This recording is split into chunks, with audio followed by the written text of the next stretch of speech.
Welcome to the Quality Control Tools learning material presented by Sakti Auto. In the previous session, we came across 7 QC tools and why they are important. But now comes the real test. How do we use them? When do we use them?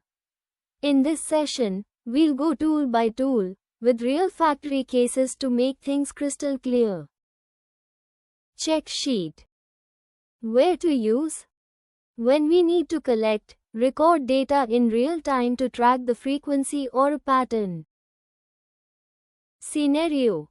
Foundry casting production faced recurring customer complaints about surface blowholes in castings.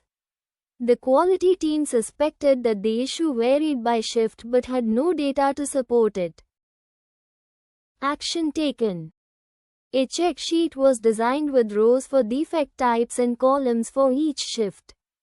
For 1 week, inspectors marked each occurrence during their shift.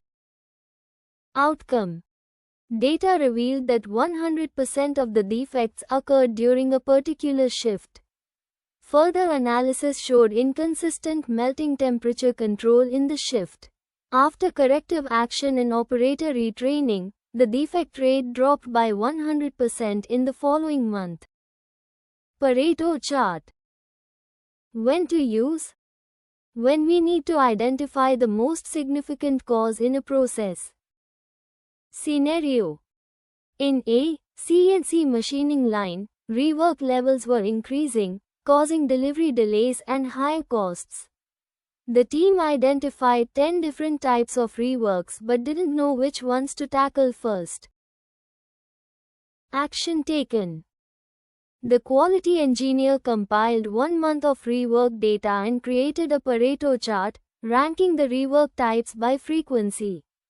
It revealed that 3 issues, tool mark, improper chamfer, and bore oversize accounted for over 80% of total rework.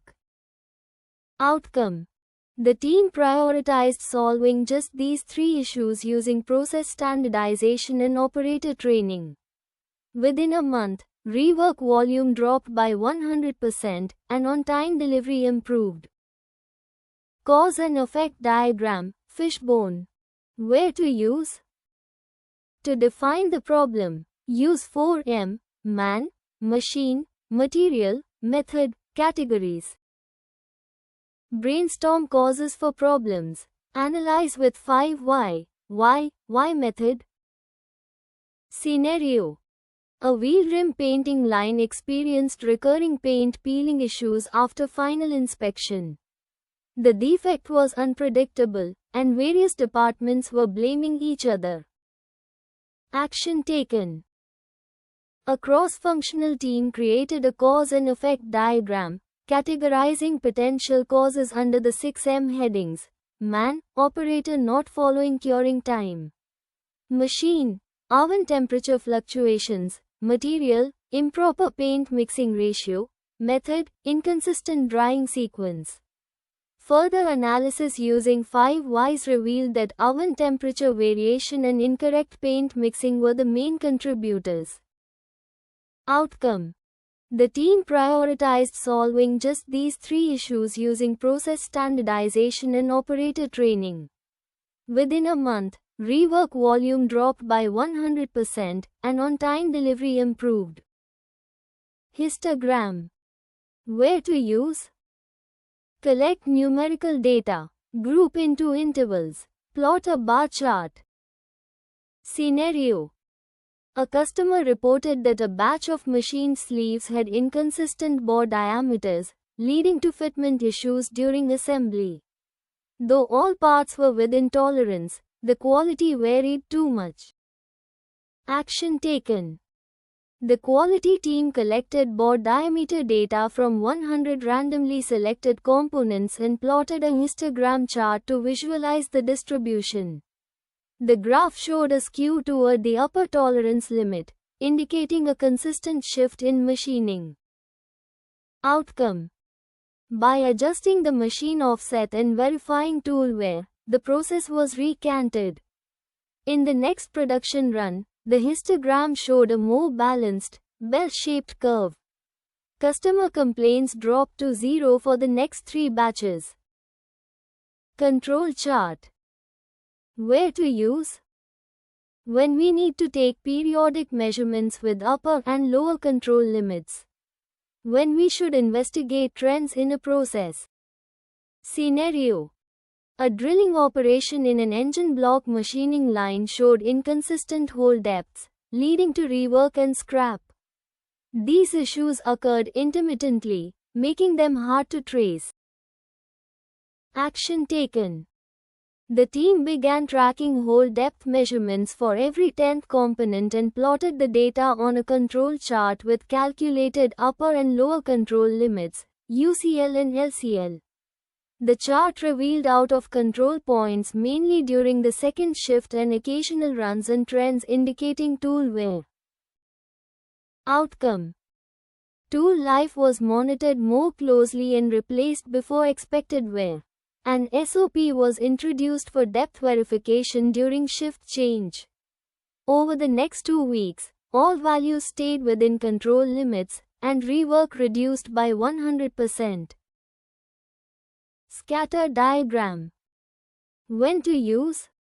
When we need to analyze correlation between two variables and detect a trend in a process. Scenario.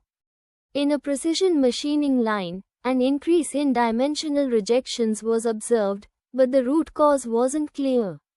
The suspicion was that tool wear might be influencing the defect rate. Action taken.